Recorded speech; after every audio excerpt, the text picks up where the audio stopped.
Hey dudes, this is Marilyn Gigliotti, Veronica in Clerks, and you're listening to Tommy Throwback Kovac on Splat from the Past. Sorry, Tommy, Veronica, is it real? Hey dudes, welcome to Splat from the Past, the only 80s themed horror and sci-fi show where things can get totally radical. Now today, I will be welcoming my third guest from Kevin Smith's debut film, the 1994 classic Clerks, and this time I have Rick Derris himself. Yes, Rick Derris, the arch-fucking Bushman, Ernie O Donnell. I'm having Ernie O Donnell on the show today to talk about his memories of making Clerks and his friendship with Kevin Smith, which I understand goes back to like high school or something, and also his tiny roles in other Kevin Smith movies, including Jay and Silent Bob reboot that just came out not too long ago. And I can't wait. It's going to be fucking awesome. Another day of quarantine we're going through here in the world. I hope a lot of you are entertained. I mean, I podcast every day with or without quarantine, but I hope you're all at least entertained by my podcasting as this quarantine wears on. So, here is my interview with Ernie O Donnell.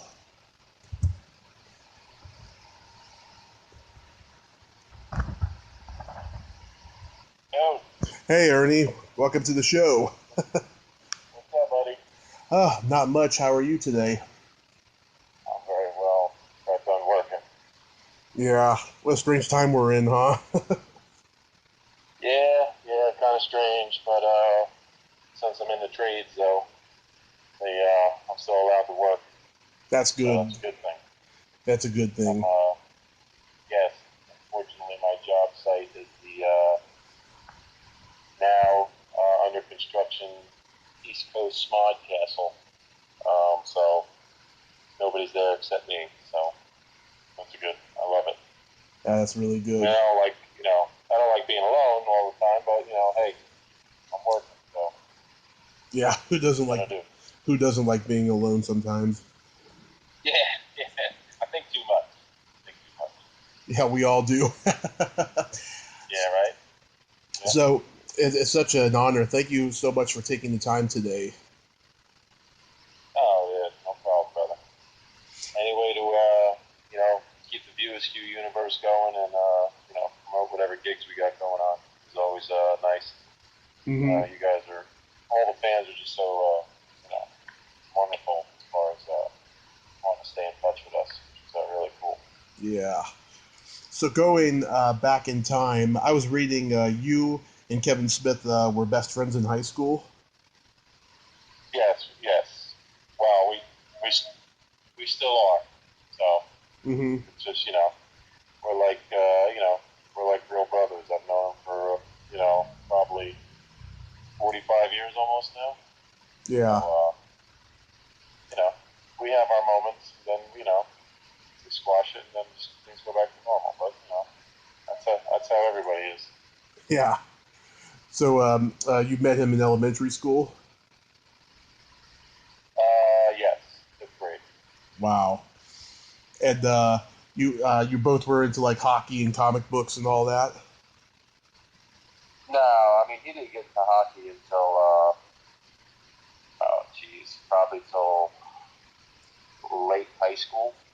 At the end towards the end of high school, he got introduced to street hockey with Walt and Brian and those guys down at the community center. But we were into comics.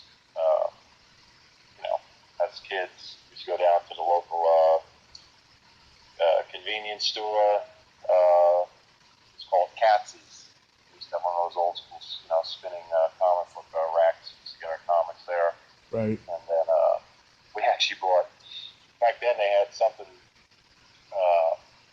Back in the comics, everybody used to remember. Used to have those ads, and we bought a box. It was a box of comics for I forget the amount of money back then. I want to say maybe $25 or something like that. It wasn't too much, but for us as kids, it was a lot. But the cool thing was you got these exclusive comics that we thought were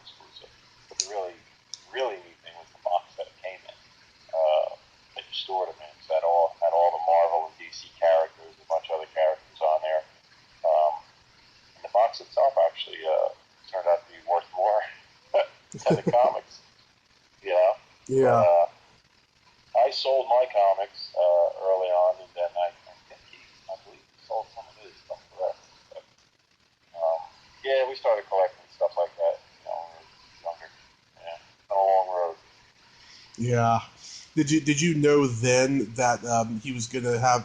I mean, did he show like back then potential that he was gonna be great in the future? Well, we always aspired to be great, both of us. I mean, as soon as we hooked up in grammar school, we gravitated towards each other, and you know, for our love of movies and comedy, especially Saturday Night Live. We were huge fans of.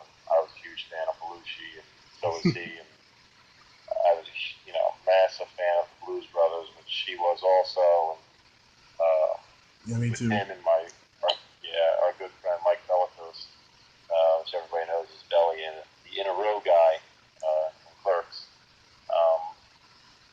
We just had similar things that we wanted to do, and we always got involved in the school plays or any kind of activities, or where we could do things to perform or dress up, or that Yeah. all went into high school.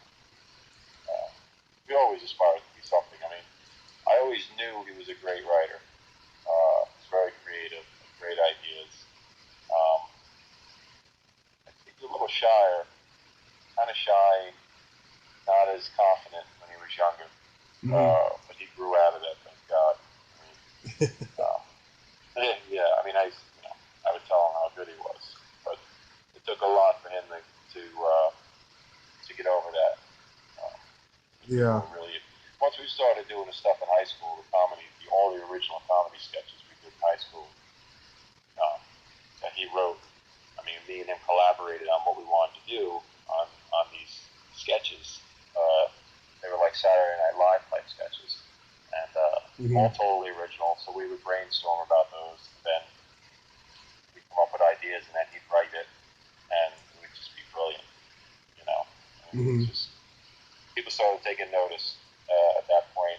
News articles, local newspapers were being written. We were selling out the talent shows. Once people got word of what was going on and things like that. Our comedy troupe was called Scamods. Scamods. Yep. Scamods. So yes, Blues you are Brothers. a Blues Brothers fan, so you understand it. But most people had no clue what the fuck it was. Yeah, man, it was great. We even had our own shirts. I drew shirts. I'm a little bit of an artist, so back then I used to draw a lot of stuff. We had shirts made up, and you couldn't even get. It was hard for us to get like a Blues Brother logo. Like, I don't know if you remember the classic silhouette of the Blues Brothers of Jake and Elwood. Yeah. Just the black silhouette. Yeah. The classic like logo emblem. We always wanted that. Couldn't find it. Or couldn't afford it. So I drew one. And we had some made at a local T-shirt shop for sweatshirts and T-shirts and things like that. So we were all pretty creative and aspired to do what we hope to be great things. And Kev got there. Yeah. Thank God. Yeah. But yeah, we're still doing some. We still do a lot of stuff together. And we've got as you may have heard, he's got me putting the Smod Castle together, which I'll be running once it's up and going, and I still do still make cameos and do some stuff in his movies. I do a little bit of producing for him on some projects, and he keeps me in the loop, and it's good. I'm there to support him no matter what happens, good or bad. You can't walk away from your friends.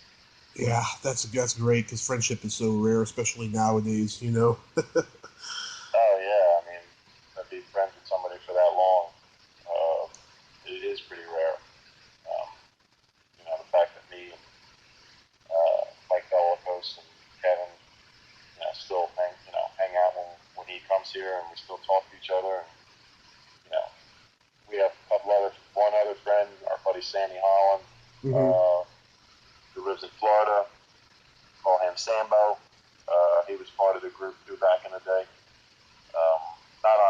entertainment or anything to do with talent or plays or stuff like that. But yeah, we're still all connected, which is it's a really, really good thing.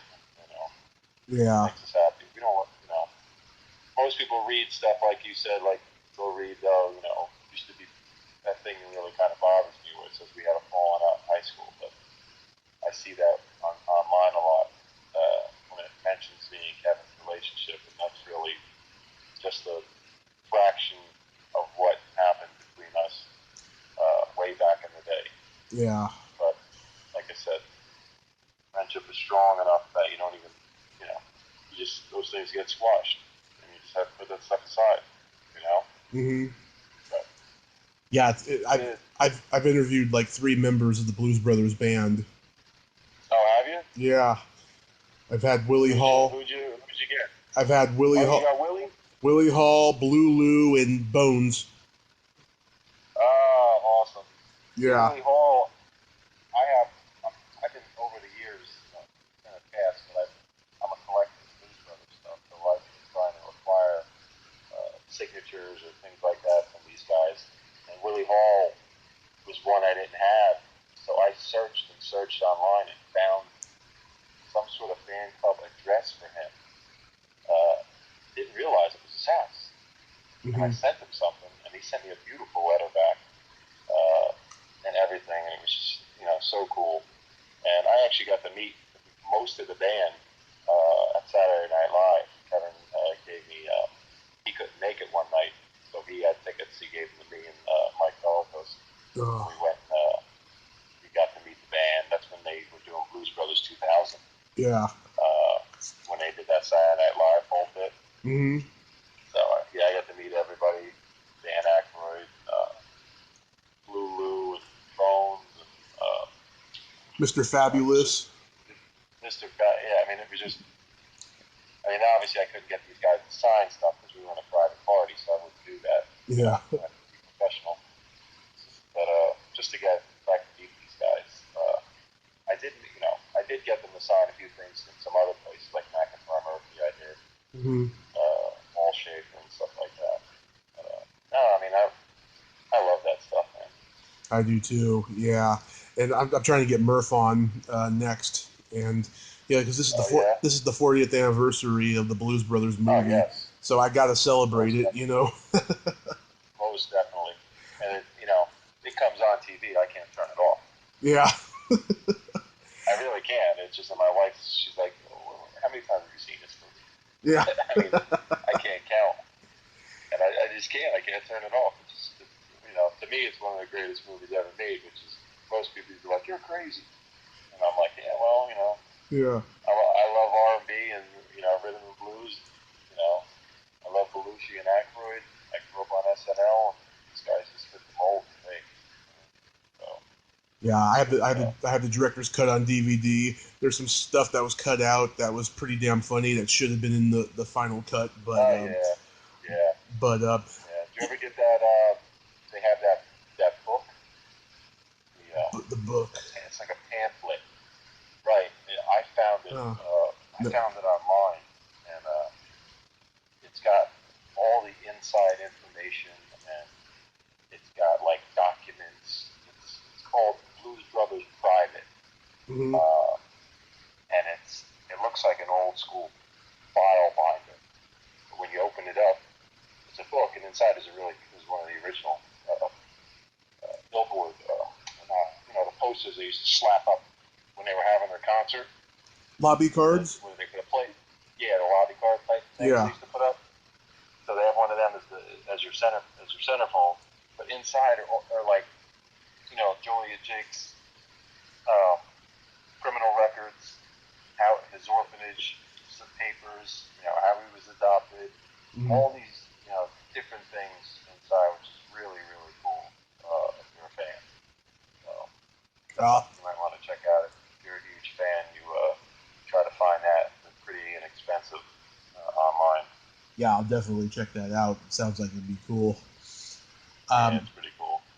I know that when Kevin made Clerks, he had just gotten back from a brief semester in film school in Canada. Yes. when he told you that he was going to make a movie, did you think to yourself, he's lost his mind? Did I think? No, I didn't think he lost his mind. No, I mean, I always knew he was going to make something.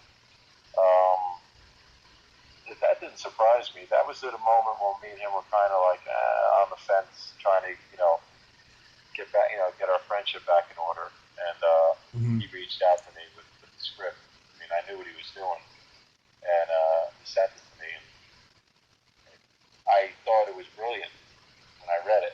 My only criticism to him was because I'd never seen anything like this before, and I had always said that I thought it was too vulgar, because I knew how he grew up with his mother, with Grace. I mean, Grace is like another mother to me. Yeah. So I knew how strict she was, and I was like, and how Catholic upbringing the family was. And I was like, Kev, how are you going to get a pass with this?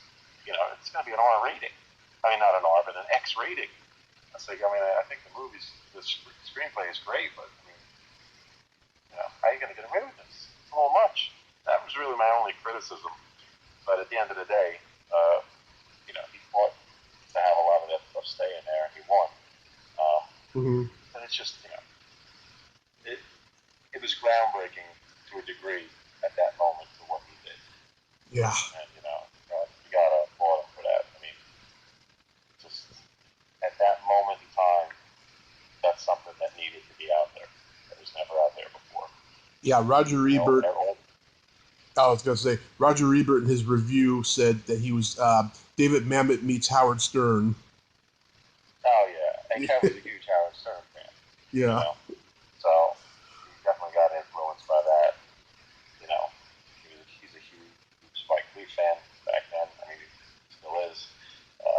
So there was a lot of influences. And that's pretty much, the everyday life of us teenagers at that time, of our generation.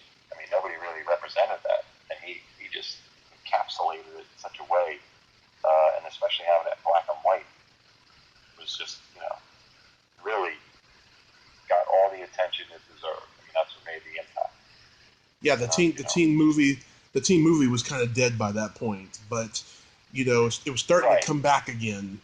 With Dazed and Confused at that time, and this showed a realistic, portrayal of teenagers in suburban New Jersey at that point. Exactly.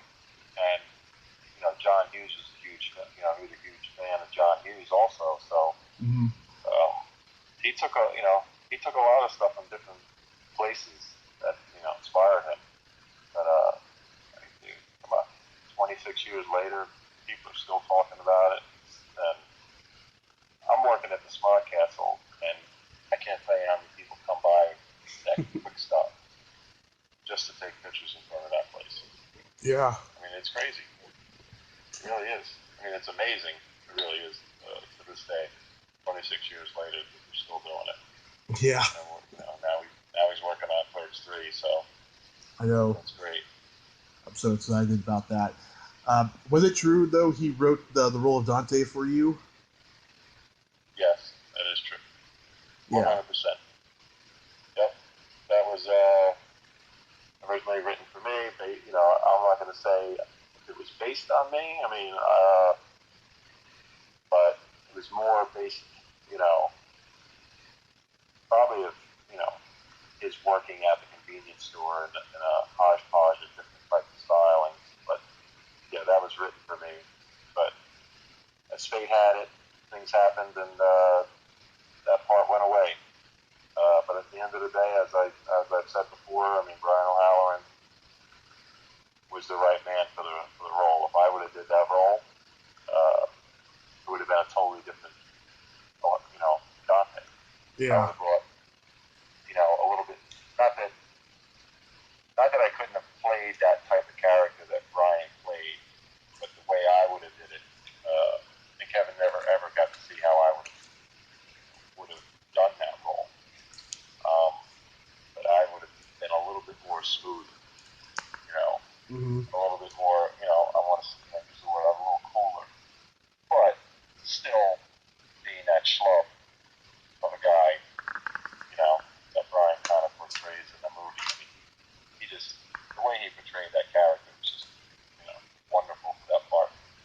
Mm-hmm. It really, took it to a different level. I think it would have been a totally different movie if I would have played it. But then again, you got to look at it this way. If I would have played it, that's what people would have been used to. Or they, Brian would be saying, if Brian was in my shoes, he'd be saying the same thing. Mm-hmm. Because everybody's used to it.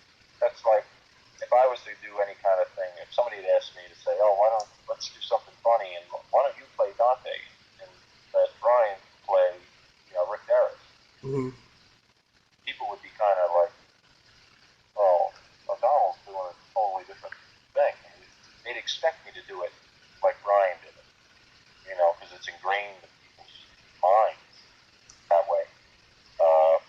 So it worked out for the best. I mean, Brian nailed that part. I mean, and my buddy Jeff Anderson was just incredible as Randall. Yeah.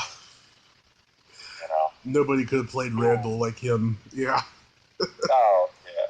No. Yeah. But that's the strange thing about, the movie business. It's like, these things happen, but they happen for a reason. Mm-hmm. And nobody, probably, what was it? That failed sitcom that they did about Clerks with Jim Brewer. Huh, I didn't see that. I can't remember who did. Yeah, it's on YouTube. If you look it up, it's on YouTube. They did a pilot for a Clerks type sitcom. I love the. Brewer Mm-hmm. is one of the most talented guys out there. Yeah. But when you watch it, it's like, this is horrible. You know what I mean? Mm-hmm. Because everybody's so used to the way Brian did it or the way Jeff did it, so it's kind of tough to even think of what it would have been like the other way. So I'd go crazy if I would have been like, oh, yeah, man, I would have did way better. I would have did this. I would have did that. I can't think like that, man. Yeah. You gotta put that stuff aside and just, it is what it is. It really is. Yeah. I did like the cartoon, I have to say, though. Yeah, the cartoon was kind of cool. Yep. I agree with that. They got They got away with so much wrong shit that even Seth MacFarlane couldn't attempt. Oh, no, definitely. I'd love to see that make some sort of comeback. I really would. Yeah. I don't know what level or how Kev could do it, but I'd love to see that make some sort of comeback. I'd like to see a cartoon movie. Yeah. Animated Yeah, I mean, movie. we may do something at the Smart Castle. We're going to be doing a lot of different stuff at the Smart Castle. So, who knows? Maybe that might come into play somehow. Yeah. So did you just shoot your scene in one day? Yeah. In Clerks? He just told me, just be here at this night and come dressed up as some sort of trainer. Just, explain who the character was. He goes, I know. He goes, I know you'll come up with something good. I said, well, I asked him, so what do you want me to do? What do you want me to dress? He said, just do what you do and just come. And as soon as I walked in the door, he just started laughing. Mm-hmm. He's like, dude, that's perfect. The fact that I actually do have a gym called the Sweatbox. Mm-hmm. That was a real gym I had in the Highlands. Oh, nice. So having that sweatshirt on was just perfect. Mm-hmm. So you referenced that pretty much. That was your point of reference. Yeah. I mean, because I needed to wear, I could have wore a tracksuit or something like that, or just basic sweats. But the fact that I had these, like we did in high school with the Skamaj and the Blues Brothers shirt, I drew this Sweatbox shirt a couple of years ago, earlier, for this gym that I was running for friends of mine in my backyard, in my garage. And I just wore that sweatshirt. And when I walked in, he loved it, Mm-hmm. So When you that was a great thing. I think it was it might even be one take. Yeah. I just walked in there, did it, boom, boom, boom, and he's like, perfect. I was like, you want it again? He goes, nope, perfect. But then again, he was trying to, keep everything tight because of money restraints, timing, and things like that. So. Mm-hmm. Yeah, it doesn't look like it was heavily edited, that scene. It looked like it just went straight through on one take.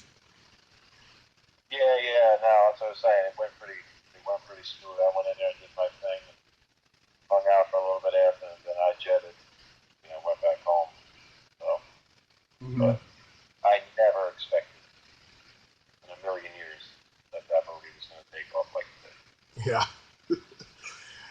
Yeah, yeah, I was like 13, 12 or 13 when I saw it, and I was just like, man, I have never heard so much vulgar language in one movie, and I just love it. Like, I became obsessed with it. I became more obsessed with it after I graduated high school because I got it more by that point. Yeah. It was just, Yeah. I mean, at that time, it was the most shoplifted movie in the history of VHS. Oh, I can imagine. Yeah. Yeah. I mean, that's what I'm saying. It really, you know, that generation just gravitated towards it so much because, like I said, they never really did anything like that before. It was groundbreaking to a degree. That's why it's so iconic, and that's why it's still heavily remembered to this day. That's why it was just introduced or inducted into the National Registry or something like that. Yeah. One. Yeah, it's historically significant. They deem Yes. it, right? Yeah. Yes, they endure it. Yeah. I mean, it's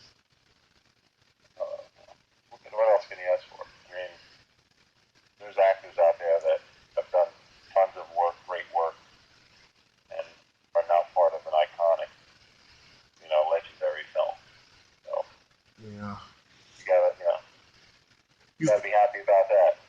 Of course. You've played several roles in lots of his other movies and stuff. How has he progressed as a director since the very beginning?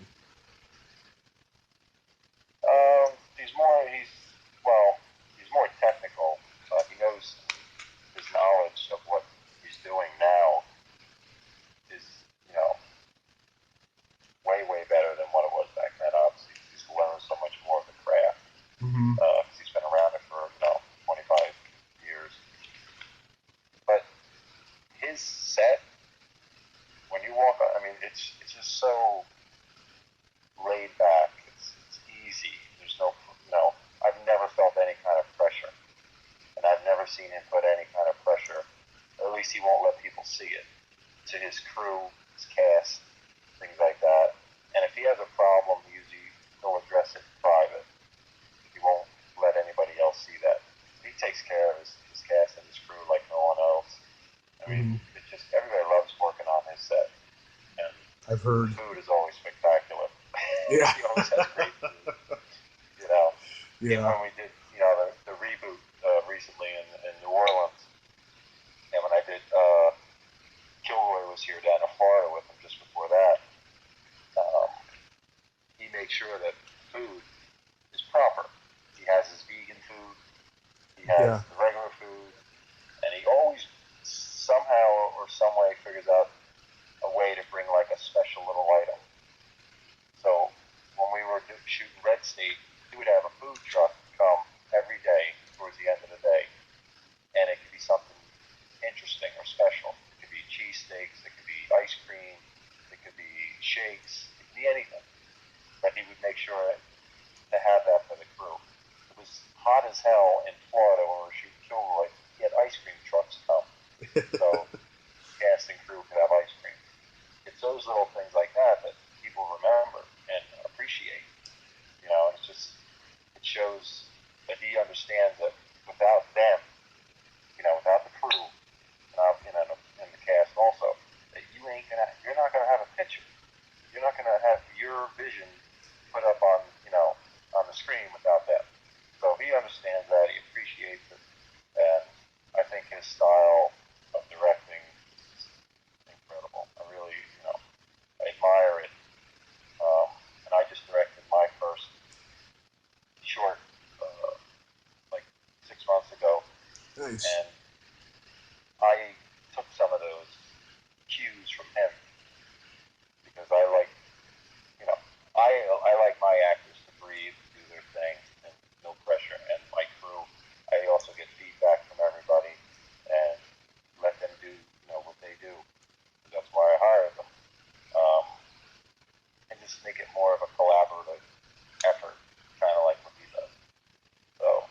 man, it's a great experience. I really can't say anything bad about him as far as how he works on set.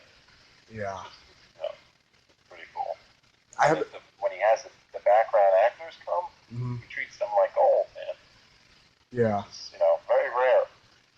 It's very rare. Because I did probably 25 to 30 films of background work when I was younger. Mm-hmm. Most of the time, you don't get noticed or talked to by anybody, especially the director. Yeah. Yeah. And he always makes them feel special.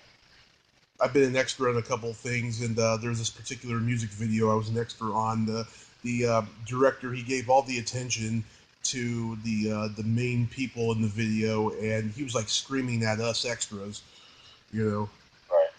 Yeah. So I know what that's like. Yeah. Yeah. I've been on a few sets where I've had directors screaming and yelling, and it's not. It doesn't make anybody more comfortable. I mean, it makes everybody tense and on pins and needles. So it's like whatever you do, you have to. I believe, however you act is the way your cast and crew is going to act. It's a double-edged sword when it comes to that. But hey, some of the greats are assholes. Yeah. They really are. Yep. So, there's a way for everybody to get through it. Yeah. I haven't seen Jay and Silent Bob reboot yet, but you play yourself in it, right? Yeah. I like when you play the arresting cop in Jay and Silent Bob Strike Back. Kevin said in the audio commentary that that fart that Jay does was like the lowest moment in View Askew's history. It's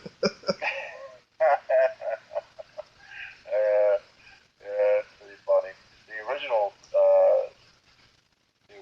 way that was written was when I approached them at the building, and I have them up against the wall. Jason Mewes doesn't talk, and he has his mouth still with weed. He looks like a squirrel. His mouth is all bloated, and that's kind of like an homage to Bluto in Animal House when they did the potato scene. Yeah. You remember? Yep. I'm a zit, get it? Yeah, I'm a zit, get it? Yeah. You got it, buddy. So, he takes his mouth and does that, and it shoots all the pot all over me.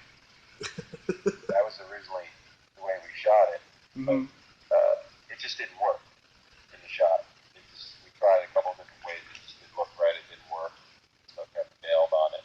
But that was a little nugget there that most people don't know about.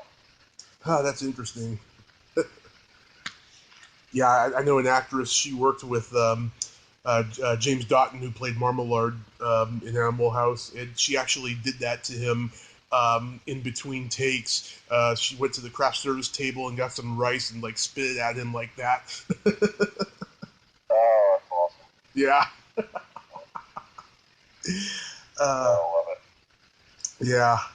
So after Clerks, so is that when you started doing the production work? No, I mean, I would do after Clerks. I kind of, I had to get my SAG. I wanted to get my SAG card. Mm-hmm. So back then, the only way to do that was to, work, do background work. So I went and did tons of background work. After doing tons of it, I got the call to do Chase and Amy. That made me Taft Hartley, which put me, one step away from joining the union. Mm-hmm. So once I joined the union, then I would do little bit parts, here and there for Kev and stuff like that. But I did go out in the audition circuit. I mean, it was tough. But by trade, I'm a contractor. I'm a carpenter. Mm-hmm. So that's where the real money came from. But once I got older and slowed down a little bit, realized that I can't do this contracting forever, I decided to, get into a little bit more producing with my buddy Jason Turner. I got into they brought me on as a co-star and then a producer for the movie 100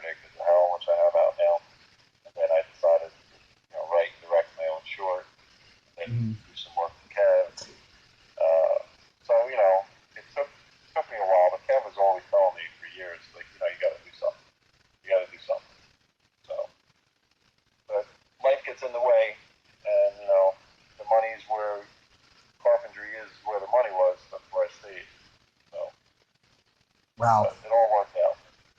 So being a carpenter, were you the inspiration behind the classic Jedi speech? I may have had something to do with that in the back of his mind. I don't know if he would admit that, but probably. Yeah, that's like one of the classic movie scenes with that speech, and it's funny. Around that time, I started seeing a lot of people having similar conversations like that in workplaces and public and stuff. You know, it was Oh yeah. it was universal, but no one showed it on film. You know. Yeah. I mean, it was like I said, when I read that, I kind of saw a lot of the things he was referencing as we were, as kids and as we were growing up. I was like, Yeah. that sounds familiar. Yeah. Even the Rick Derris character, I found that to be similar to some of my shenanigans when I was, growing up with girls and things like that. Yeah. You know. So you mentioned Kilroy is here. Are there any other projects you're working on? Well, right now, obviously, Kovac is here. Hopefully, she'll be coming out at the end of the year. We're still waiting for shooting Clerks to come out. The bio on God, Kevin Smith. that's been taking forever. Yeah. But, they're trying to tweak as much as they can. They're going through some red tape stuff, so they seem to be getting where they have to be. That's coming out. I got, obviously, my short is on the festival circuit the 7th day, which I'm going to probably put out and release in the next couple months. I also got a movie, Gone for the Weekend, which is on Prime right now, which I did with my buddy Throwback, which is a really funny comedy.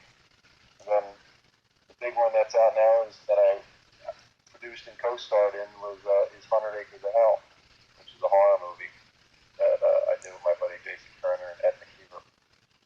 And that's on all streaming platforms right now. That's all over the place. And it actually just came out on DVD through Indican Pictures. So, yeah, I mean, that's all that cool stuff going on. And I'm working on an animated sitcom with some of my buddies that I created. Nice. And, and I'm also we're working on a pilot for a sitcom with my buddy Troy through Throwback Films, working on that.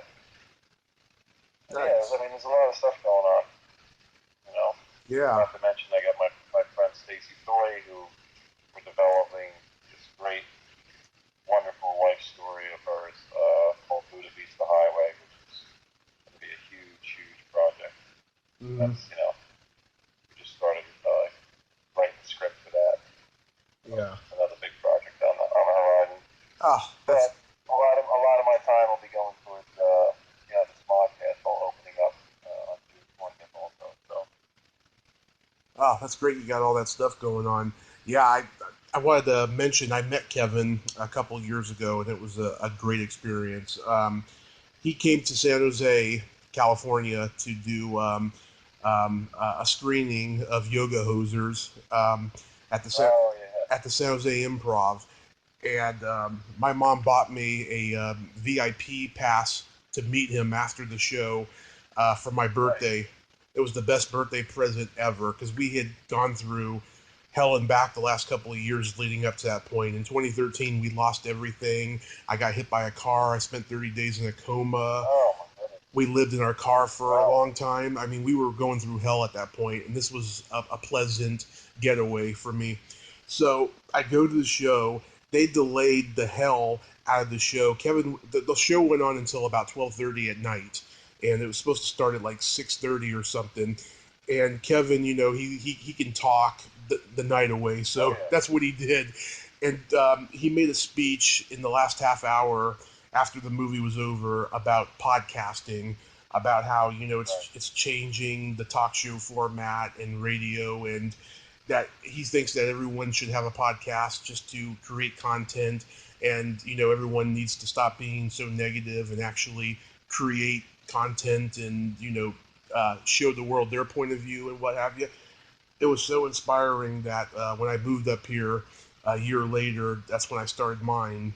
And I met him after the show at the meet and greet, and I told him, how much of a hero of mine he was and stuff. And I told him I did stand-up comedy and stuff. And you do that too? oh yeah, I've been doing stand-up for 14 years now. Oh, God bless you. I mean, I tried that for my first time. I mean, I don't consider myself a stand-up comedian at all, but we roasted Brian O'Halloran a couple years ago. Mm-hmm. And I was asked to be on what do they call it? The dais? Yeah, the dais. Dais. So I had to write all my own stuff and be up there and, kind of make fun of him and all the other people on the panel.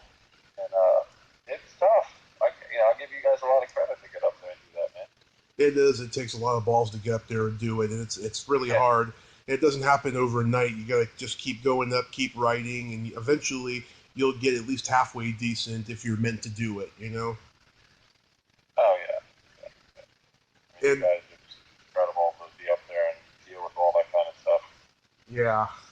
And I told, so I was telling Kevin, about how I do stand up and all that stuff, right? And he was trying to get the Mallrats series going at that point, and so he told me, he says, follow me on Facebook, I keep, posting updates and stuff, and he says when I got auditions, come out to LA and audition and stuff, and I was like, okay, Kevin, I will, and then the series never happened. Yeah.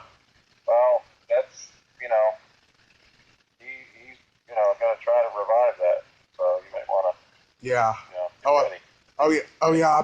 I'm not giving up. I'm not losing hope. I hope that series gets revived. Yeah. I could play like a distant relative of Willem Black's. There you go. Yeah, I'm not sure which direction it's going. I have a feeling you might be bringing it back to doing a movie, but I'm not sure. He may do the he's always back and forth with how he's going to present it and what he wants to do. Yeah. But he's always changing it up. So, I hope to see you down the road one of these days on a film. Oh, that would be great. And hopefully after this coronavirus is over, someone in California will book you, Marilyn, and Scott and Brian to a con. Oh yeah. I mean, I always say to those guys, I'm kind of shocked that more cons don't book all of us. I mean, they book, like Marilyn and Brian and now Jeff, since he's never done them now, he's on the circuit. Yeah. But I'm like, I thought people would really jump all over that, but it didn't blow up as like I thought it would. Yeah, Jay, he's booked for a con in Sacramento in June, which I hope is going to go after this thing ends. And I'm pretty excited about that. If it does go on, that's going to be pretty exciting. Yeah, Jay's a cool dude. He's an interesting character when you meet him. Yeah, he's got to be at least 90% of that guy that he presents himself on screen, right? It's not a far stretch. Not a far stretch, yeah. Well, back in the day, now he's toned down a lot from what he used to be. Oh yeah, which I'm really happy about too, because we need a guy we need a guy that funny around for a long time. Yes, definitely, I agree. Well, Ernie, thank you so much for coming on today. This was a lot of fun. Yeah, man, no problem. I hope you stay well and healthy and everything works out for you. You too. I'll keep an eye out for the future, and I hope you have yourself a great rest of your day and stay healthy.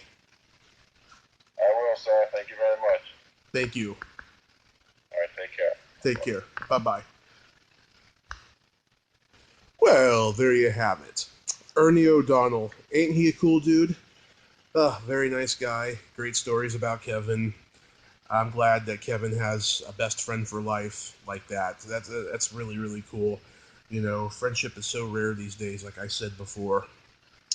If you like this video, everyone, please subscribe to my YouTube channel. Add me as a friend on Facebook. Join my Tommy Kovac comedian page on Facebook. Follow me on Twitter and Instagram and all that fun stuff. Well, that's all the time we have this week on Splat from the Past. Until next time, this is Tommy Throwback Kovac saying, there's no shame in living in the past, because the present sucks. Later, dudes. I'm not even supposed to be here today.